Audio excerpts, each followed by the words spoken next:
माझ्या विरोधात बोलण्याकरता 2-2 कोटी रुपये देण्याचं त्या ठिकाणी ठरलं होतं। ते 16 संघटनेची नावं जर का जाहीर झाली नाहीत पाटील, या आंदोलनाला ताकद कुठून मिळणार? या आंदोलनाला कार्यकर्त्यांची रसद कुठून मिळणार? ट्रोलिंग करणारे आणि सोशल मीडियावर बडबड करणारे जे कार्यकर्ते आहेत ना, हे रस्त्यावर उतरून आंदोलन करू शकत नाहीत। तुम्हाला आम्ही राजापेक्षा जास्त समजलो पाटील, आणि तुम्ही मावळ्यांवर शंका घ्यायला लागलेत। तुमच्या विरोधात बोलण्याकरता जर का 2 कोटी देत असतील तर तुमच्या चुका काय आहेत की जे समाजाच्या संघटना तुमच्या विरोधात बोलू शकतात? तर ते बोलले की 16 संघटनेंना एका मंत्र्यांनी माझ्या विरोधात बोलण्याकरता 2-2 कोटी रुपये देण्याचं त्या ठिकाणी ठरलं होतं। पण 17वा संघटनेचा अध्यक्ष इमान इतबारे जातीचा निघाला, खानदानी निघाला, आणि तो माझ्याकडे सकाळी आला। त्याला रात्रभर झोप नाही आली आणि त्यांनी सांगितलं की जरांगे पाटील असं एक मंत्री 16 संघटनेला 2-2 कोटी रुपये देतोय तुमच्या विरोधात बोलण्यासाठी।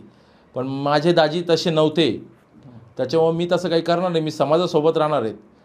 हे ज्यावेळेस ते वक्तव्य करतात त्यावेळेस खालून काही कार्यकर्त्यांनी 16 संघटनेची नावं जाहीर करा म्हणून सांगितले, कारण खाली बसलेले अनेक लोक हे संघटनेचे पदाधिकारी होते, काही संस्थापक अध्यक्ष होते, काही प्रदेशाध्यक्षसुद्धा होते। आणि माझा तर खरं म्हणजे मला हास्यास्पद वाटतं की मनोज जरांगे पाटील गेल्या 3 वर्षापासून आंदोलन करतायत, किंवा त्याच्यापूर्वी मनोज जरांगे पाटील जे लोकांना माहितीच नाही, जे शिवबा संघटनेचे अध्यक्ष होते, आता संघर्ष योद्धा आहेत, पण त्यावेळेस शिवबा संघटनेचे अध्यक्ष होते, ते जरांगे पाटील कोणाला माहिती आहेत का? ते जरांगे पाटील आमच्यासारख्या कार्यकर्त्यांना, जुन्या जाणत्या कार्यकर्त्यांना माहिती आहेत। ज्या वेळेस वडी महाकाळाचं आंदोलन असेल, महाकाळाचं आंदोलन असेल, वडीगोद्रीचं असेल, साष्टी पिंपळगावचं असेल, आंतरवालीचं असेल, किंवा मग गोदापट्ट्यातलं कुठलंही आंदोलन असेल, त्यावेळेस छत्रपती संभाजीनगरचे सर्व संघटनेचे पदाधिकारी जरांगे पाटलांच्या आंदोलनाला पाठबळ देण्याकरता, ताकद देण्याकरता त्या ठिकाणी जायचे। ते मनोज जरांगे पाटील आज म्हणतात की 16 संघटना माझ्या विरोधात बोलण्यासाठी 2-2 कोटी रुपये घेत असतील। माझ जरांगे पाटलांना मी याच्या अगोदरही सांगितलं की पाटील तुम्ही त्या 16 संघटनेची नावं जाहीर करा, कारण आम्हाला माहिती तुम्ही खोटं बोलत नाहीत, तुमच्याकडे पुरावेसुद्धा तुम्ही सांगतात की माझ्याकडे मोबाईलमध्ये पुरावे आहेत। एकदा त्या 16 संघटनेच्या लोकांची नावं जाहीर करा आणि त्या संघटनेची नावं जाहीर करा, आणि तो 17वा कोण इमाने खानदानी आहे ना त्याचंही नाव जाहीर करा। एकदा दूध का दूध पाणी का पाणी होऊन जाऊ द्या। समाज त्या 16 संघटनांचा कायम बंद पाकिट करून टाकील।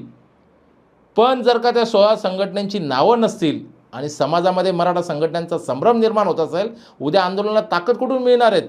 घरात बसलेले मराठा सेवक ज्यांना आपण म्हणतो ते भावनिक कार्यकर्ते आहेत, ते फक्त सोशल मीडियावर बोलतात, पण संघटनात्मक बांधणी करणारे, काम करणारे कार्यकर्ते तुमच्यासारख्या आंदोलनाला पाठबळ देण्याकरता रस्त्यावर उतरण्याची हिंमत ठेवतात, आणि मग त्या कार्यकर्त्यांना पाहून इतर सगळे घरात बसलेले मराठा क्रांती मोर्चा असेल, मराठा सेवक असतील, मराठा स्वयंसेवक असतील, हे लोक संघटनाचे लोक पुढं असतात आंदोलनात, म्हणून हे पाठीमागं ताकदीने उभं राहतात। हे लक्षात ठेवा। संघटनेच्या लोकांनी पैसे घेतलेत का तर मला माहीत नाही घेतले म्हणून, आणि 2 कोटी रुपये, कोटीवर किती शून्य असतात पाटील, हे विचार करा। मराठा संघटनांना आत्तापर्यंत सरकारच्या वतीनं अनेक प्रलोभनं दाखवले गेले असतील, काही लोक वाकले असतील, झुकले असतील, थांबले असतील, पण मराठा विकल्या जात नाही पाटील। तुम्ही सांगता ना की जात अस्सलवान नंबर 1 आहेत, मग आपली लोक विकल्या जातील कशी? जे विकल्या गेले असतील, वाकल्या गेले असतील, ते मराठा नसतील पाटील, हे लक्षात ठेवा।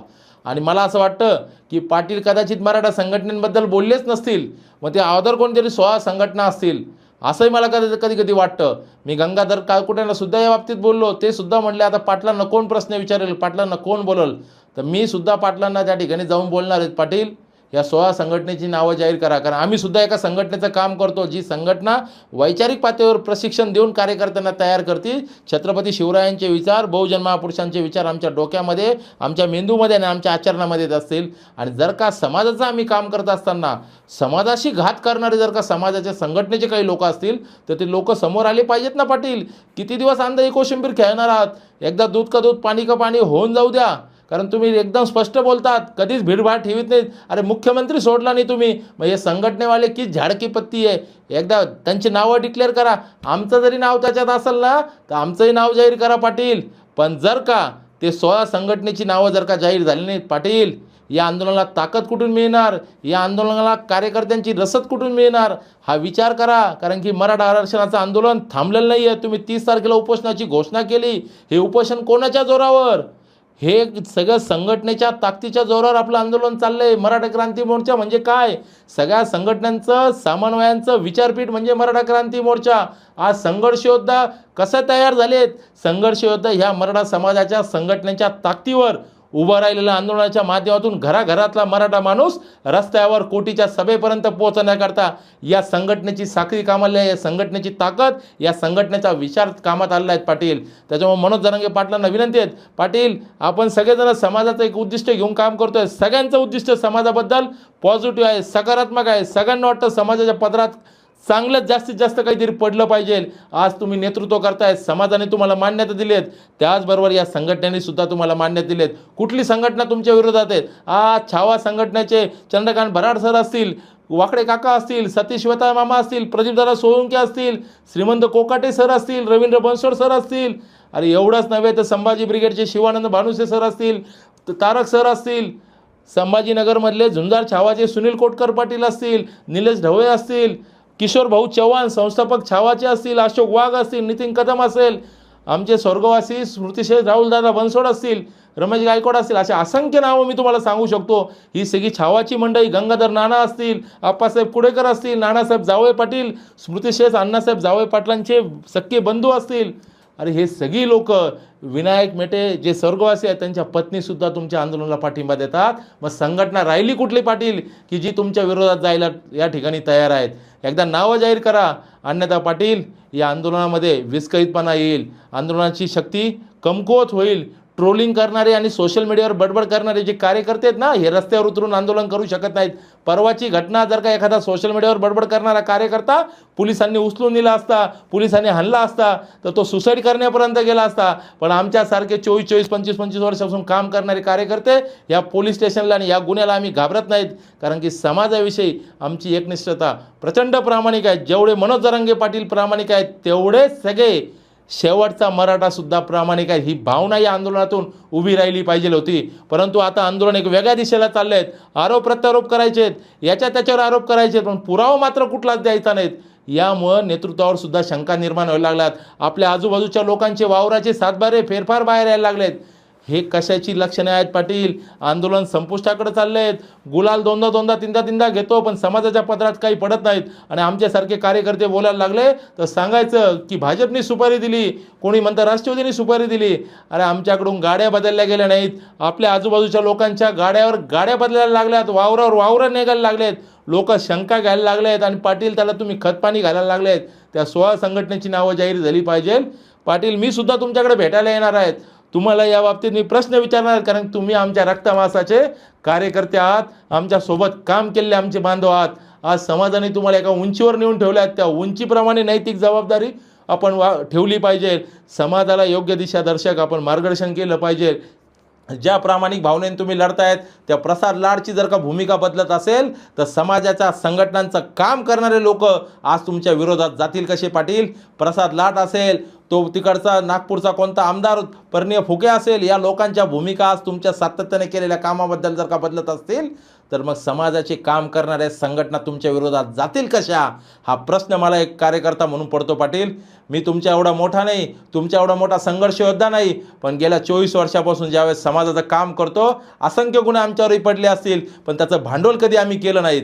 आज तुमच्या हातात नेतृत्व आहे, तुमच्या हातात समाजाची कमांड आहे. आज मंत्रिमंडळ तुमच्या शब्दाला मान ठेवतं, त्यावेळेस तुमची नैतिक जबाबदारी समाजाला जपणं आहे. मराठा तितुका मिळावा, गुणदोषासह स्वीकारावा, हा विचार आम्ही देणारी माणसं आहोत. आम्ही आमच्या संघटनेची वावडी जर का त्या आंतरवलीच्या विचारपीठावरून जर का काढणार असेल तर पाटील आपण समाजाला कुठं नेतोय, समाजाच्या संघटनांना कुठं नेतोय, हा विचार करण्याची वेळ आली आहे. म्हणून पाटील माझं तुम्हाला या व्हिडिओच्या माध्यमातून विनंती आहे, कारण आव्हान करण्या एवढा मी मोठा नाही. तुमचं वय, तुमचे मान प्रतिष्ठा माझ्यापेक्षा फार मोठी आहेत. मी एक सर्वसामान्य कार्यकर्ता आहेत, पण वैचारिक कार्यकर्ता आहेत, केडर बेस कार्यकर्ता आहेत. मला कळतंय की वारे आता पश्चिमेकडून व्हायला लागलेत. मौसम की हालात बदल गई आहे, आंदोलनाची दिशा बदलली आहेत. आज आपल्या आंदोलनावर उदय सामंत येतो म्हणून आपण आंदोलन करता अशी टीका टिप्पणी करणारे आपल्याला जर का गळा भेटीला येत असतील तर पाटील यांचं स्वागत जोड्याने केलं पाहिजे का हार आणि तुरे देऊन केलं पाहिजे? हा विचार मांडणारे तुम्ही होता, तो विचार कुठं गेलाय? ठीक आहे, माणसं बदलत असतात, विचार बदलत असतात, वेळसुद्धा बदलत असतो, काळसुद्धा बदलत असतो, पण समाज बदलला आहे का? तर समाज आजही तिथे आहे. समाजाच्या पदरात काय? हा प्रश्न पुन्हा एकदा खऱ्या अर्थाने उभा राहिला आहे. आम्ही सांगत होतो की हैदराबाद गॅझेट लागू झालं नाही, पण तुम्ही आजही ठामात. परवा तुम्ही मिश्किलपणे हसून म्हटलात की एक जण सांगत होता की हैदराबाद गॅझेटप्रमाणे जर का एक प्रमाणपत्र जर का निघलं तर मी नाक घासून माफी मागेल, आणि तुम्ही म्हणता 308 प्रमाणपत्र निघले. पाटील, माझं तुम्हाला या व्हिडिओच्या माध्यमातून विनंती वजा आव्हान आहे. मी कदाचित आव्हान देणं एवढा मोठा नाही, पण मला आव्हान द्यावं वाटतंय. ते 308 प्रमाणपत्राच्या संचिका आपण मराठा सेवकांच्या माध्यमातून मागा. हैदराबाद गॅझेट म्हणजे काय एका सोप्या साध्या शब्दात सांगतो. विखेंना तुम्ही आझाद मैदानाच्या स्टेजवर जे सांगितलं होतं की विखे साहेब, आमच्या छत्रपती संभाजीनगर जिल्ह्यामध्ये जर का 1965च्या अगोदर किंवा स्वातंत्र्यपूर्वी काळात जर का 3 लाख मराठे कुणबी असतील, तर आज ते जर का 25 लाख झाले असतील, तर या 25 लाख मराठ्यांना प्रमाणपत्र मिळतील का? तर विखे तुम्हाला साध्या सोप्या शब्दात म्हणतात की याच्यामध्ये GR मध्ये जे दिले त्याच्यानुसार ते मिळून जातील. पाटील, ज्याच्या नोंदी नाहीत त्याला सुद्धा हैदराबाद गॅझेट जर का लागू झालं असतं तर त्याला प्रमाणपत्र मिळालं असतं. कारण आमच्या पूर्वजाच्या नोंदी ह्या आकडेवारीनुसार त्या हैदराबाद गॅझेटमध्ये आहेत, गाव संख्येनुसार आहेत, जिल्हा संख्येनुसार आहेत, तिथं व्यक्तिगत कोणाच्याही नोंदी नाहीत. मग जर का तुमची व्याख्या हैदराबाद गॅझेटची अशी असेल तर शासनाने हैदराबाद गॅझेटची कन्सेप्ट का क्लिअर केली नाहीत? आरक्षणाच्या अनुषंगाने महसुली पुरावा म्हणून नाही, तो जर का महसुली पुरावा म्हणून जर का वापरायचा असता तर त्याची व्याख्या तुम्हाला त्या GR मध्ये डेफिनेशन क्लिअर करावं लागले असते. आम्ही वारंवार सांगतोय की हैदराबाद गॅझेटची कन्सेप्ट समजून घ्या. तुम्ही तर आता सातारा, औंध आणि कोल्हापूर आणि पुणे गॅझेटसुद्धा लागू करण्याच्या या ठिकाणी वल्गना करतायत. अहो, 1-2 पानाचा ओळीचा GR काढून देतील, पण समाजाच्या पदरात पडणार काय? तुम्ही सांगितलं सातारा गॅझेट लागू झाल्यावर 15 लाख नोंदी मिळाल्यात. पाटील, हैदराबाद गॅझेटमधले कुठल्या नोंदी आहेत? मराठा वाजो कुणबी, कुणबी वाजो मराठा, याच्या व्यतिरिक्त काय आहे तर सांख्यिकी आकडे आहेत. मग असा GR का नाही काढला? असं विधेयक का नाही आणलं? ते विधेयक आणण्याकरता त्या प्रसाद लाडला म्हणा की तुझ्या त्या देवेंद्र फडणवीसला सांग, आणि जसं आमच्या एकनाथ शिंदेंनी जो भावनिक मुख्यमंत्री म्हणून आम्ही ज्यांच्याकडे बघतो, त्या एकनाथ शिंदेंनी सगळे सोयऱ्याचा अध्यादेश वाशीच्या वेशीवर आणून दिला. पण एकाच महिन्याच्या आत त्यांना लक्षात आलं की हा घटनात्मक कायदा नाही आहे, सगळे सोयरे कुठेही तरतुदीमध्ये बसत नाही, म्हणून त्यांनी अर्जंटमध्ये मुख्यमंत्री देवेंद्र फडणवीससोबत पंगा घेऊन SCBCचं आरक्षणाचं विधेयक 19 फेब्रुवारीच्या दुसऱ्याच दिवशी 20 फेब्रुवारीला आणलं आणि मराठ्यांच्या पदरामध्ये 10% नवीन आरक्षण दिलं. न मागता मिळालेलं आरक्षण जे EWS गेलं ते तर गेलंच, पण नवीन 10% दिलं. आणि आज आपण मराठा कुणबी मराठा भांडतोय. पाटील, अभ्यासक लोक, कायदेशीर तज्ज्ञ जर का तुमच्या बाजूला असते तर वाशीच्या वेशीवर जर का तुम्ही आमचं ऐकलं असतं तर तो गुलाल आज कायम राहिला असता. आम्ही दर 6 महिन्याला नवीन गुलाल घेण्याच्या वल्गना करतो, दरवेळेस आम्ही उपोषण करतो. पाटील, तुमच्या शरीराची चाळणी झाली म्हणून माझ्यासारख्या भावनिक कार्यकर्त्याला वाटतं की आता पाटलांनी आंदोलन करू नये. पाटील, तुमच्यासाठी लाख मिले तरी चालतील, पण लाखाचा पोशिंदा जगला पाहिजे हे विचार करणारे आम्ही कार्यकर्ते आहोत. तुम्ही जोपर्यंत साबित आहात तोपर्यंत समाजाचा एक संघपणा साबित आहात, हा विचार देणारे कार्यकर्ते आम्ही आहोत. पण पाटील, तुमच्या शरीराची चाळणी झाली, किडण्याचं ताण वाढलाय. डॉक्टर चावरे सांगतात आम्हाला, आम्ही ज्यावेळेस भेटायला जातो, की पाटलाचं शरीर कमकुवत झालेत. पाटील, याच्यानंतर तुम्ही उपोषण करायचं नाही. तुमच्यासाठी तुमचे लाखो भावंड आहेत. आम्ही याच्यानंतर तुम्हाला उपोषण करून देणार नाहीत. आम्ही स्वतः उपोषणाला बसणार आहोत. तुम्ही नेतृत्व सांभाळा. मी सांगितलं की तुम्ही किल्ला सर करा, आम्ही खिंड लढू. आमचा जीव गेला तरी 72, पण तुम्ही जगले पाहिजे. तुम्हाला आम्ही राजापेक्षा जास्त समजलो पाटील, आणि तुम्ही मावळ्यांवर शंका घ्यायला लागलेत. पाटील, हे आम्हाला या ठिकाणी खरं तर मला तुमची दिलगिरी मागायची आहे, म्हणजे दिलगिरी व्यक्त करा वाटते तुम्हाला की पाटील हे काय चाललंय नेमकं आपलं? आपण ज्या ताकदीने उभं राहिलो आहेत, अरे कोटीस लोक तुमच्या शब्दावर आज आंदोलन करायला तयार आहेत. पाटलाला विरोध होतोय, बरेच जण जवळचे लोकच आता दूर होत आहेत, किंवा अंतर्गत जसे संघटनातले बरेचसे लोक दूर होऊन आता पाटलाला विरोध करतायत. मी तेच सांगतो की पाटील, तुम्ही ज्या ताकदीने सांगितलं होतं की चला ठीक आहे, चुकले असतील तरी या, समाज म्हणून एकत्र या. पाटील, सुरुवातीचे वाक्य तुमचे काय होते, आणि आज तुम्ही संघटनेच्या लोकांवर शंका. आणि ठीक आहे, तुम्हाला तुमच्या संघटनेच्या जे 16 संघटनेची तुम्ही तुमच्याकडे नावं आली म्हणतायत, त्यांना 2-2 कोटी जर का तो मंत्री जर त्या मंत्र्याचं नाव घ्या, तो कुठं आपला सोयरा सखा आहे? एकदा त्याचं नाव घ्या, म्हणजे त्याची दुकान तर कायमची बंद होऊन जाईल. ठीक आहे, मला माहिती आहे तुम्ही त्या 16 संघटनेची नावं कधीच जग जाहीर करणार नाहीत, त्याला एकट्यात तुम्ही कान टोचताल. पण त्या मंत्राचं आपलं काय रिलेशन पाटील? जर का तो आपल्या समाजाला फोडण्याचा प्रयत्न करत असेल तर त्याचं नाव घेणं बंधनकारक आहे. तो कोणी असो, विखे असो, नाही तर लाड असो, नाही तर मुख्यमंत्री देवेंद्र फडणवीस असो, त्याचं नाव जग जाहीर केलं पाहिजे आणि समाजाच्या संघटनांना वाचवलं पाहिजे. याचबरोबर पाटील, आज आपलं आंदोलन विस्कळीत होतं आहे. ज्या ताकदीने आपण आंदोलन उभं केलं होतं, 1.5 कोटीच्या सभा आपण त्या ठिकाणी घेतल्या आहेत. समाज तुमच्या शब्दावर, दिल्लीचे तंजावरपासून लोक आले, दिल्लीपासून लोक आले, राजस्थानपासून लोक आले. आपण हे जे अभिमानानं सांगतो, स्वाभिमानानं सांगतो पाटील, मराठ्यांचा स्वाभिमान इतका जिवंत झालेला आहे. मराठे झुकते नाही, बिकते नाही, और रुकते बी नाही. या पद्धतीने मराठे आता तयार झाले आहेत. विचाराची प्रेरणी झालेली आहेत. 25-30 वर्ष जे आंदोलन उभं करण्यासाठी आपण वाट पाहतो, ते आंदोलन आमच्या आया बहिणींचं रक्त सांडल्यानंतर जर का उभं राहिलं असेल तर त्या रक्ताला जागून मराठा विकल्या जाणार नाही पाटील, एवढंच सांगतो. कारण की मराठी झुकते नाही, बिकते नाही और रुकते बी नाही, हा इतिहास आमच्या पूर्वजांनी लिहून ठेवला आहे. तो इतिहास आम्ही विसरणार कसे पाटील? तुमचा जीव जर का कासावीस होत असेल तर तुमच्या भावंडांचा सुद्धा जीव कासावीस होतो. एवढंच तुम्हाला सांगावं वाटतं पाटील. ज्या पद्धतीने तुम्ही प्रामाणिक आहात त्याच पद्धतीने समाजातला घटक, शेवटचा घटकसुद्धा प्रामाणिक या आंदोलनामध्ये आहेत. या आंदोलनाला बदनाम केलं जाईल, या आंदोलनाला तोडलं जाईल, पण मात्र तुमच्या तोंडातून जर का हे शब्द निघले तर शेवटचा घटक मात्र विस्कळीत होऊन जाईल, त्याचा विश्वास उठून जाईल, त्याचा या समाजाच्या संघटनेवरचा विश्वास उठून जाईल. पाटील, ज्यावेळेस संघटनेच्या लोकांशी आम्ही चर्चा करतोय, विजय घाडगेंना मी बोललो, कारण पाटील आपले जे स्मृतिशील अण्णासाहेब जावळे पाटील होते त्यांना दाजी म्हणणारा माणूस म्हणजे विजय घाडगे पाटील, जे अखिल भारतीय छावाचे विद्यार्थी प्रदेशाध्यक्ष आहेत.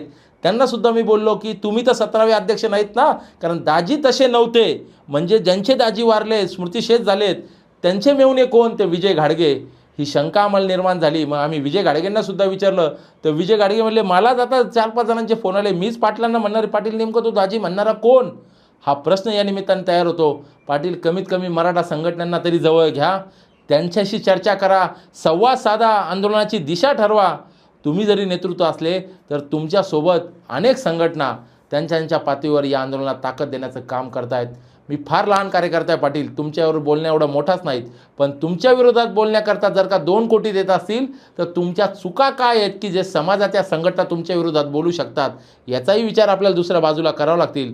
तर मला असं वाटतं की तुमच्या चुका काहीच नाहीत, तुम्ही स्पष्ट वक्ते आहात, तुम्ही प्रामाणिक आहात, पण त्या ठिकाणी आपण चुकत आहात की संघटनेंना आपण विचारात घेत नाहीत, आपण संघटनेला संवाद साधत नाहीत.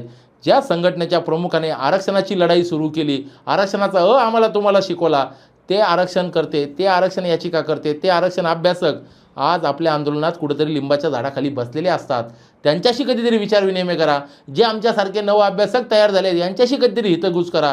समाजाच्या मागण्यांच्या बाबतीत आपण सर्वांशी हितगुज करून कायदेशीर तज्ज्ञांचं जर का मार्गदर्शन घेतलं असतं तर वाशीच्या वेशीवर भेटलेला सगळे सोयऱ्याचा अध्यादेश एका महिन्यात कचऱ्याच्या टोपलीत पडला नसता. आज हैदराबाद गॅजेट आपण लागू झालो म्हणून सांगतात, आंदोलक आणि विरोधकच सांगतात की हैदराबाद गॅजेट लागू झालं, सरकार मात्र गेवचूप त्या ठिकाणी चुपचाप बसलेलं आहेत. कुठेही ते म्हणत नाही की आम्ही हैदराबाद गॅजेट लागू केलं. या अनुषंगाने आपण विचार केला पाहिजे की आपलं आंदोलन कुठल्या दिशेला चाललं आहे. सामाजिक संघटनांचा सलोखा बिघडत चालला आहे, समाजामध्ये संभ्रम तयार होत चालला आहे. या अनुषंगाने पाटील, आता दिशा द्यायची असेल तर संघटनेच्या माध्यमातून समाजाला दिशा दिली पाहिजे, संघटनांचा एक संघपणा टिकून ठेवला पाहिजे, तरच येणाऱ्या काळात आपल्या आंदोलनाला पाठबळ आणि ताकदीने मिळेल. अन्यथा आंदोलनाची दिशा भरकटत चालली आहे असं म्हणायला मला वावगं ठरणार नाही.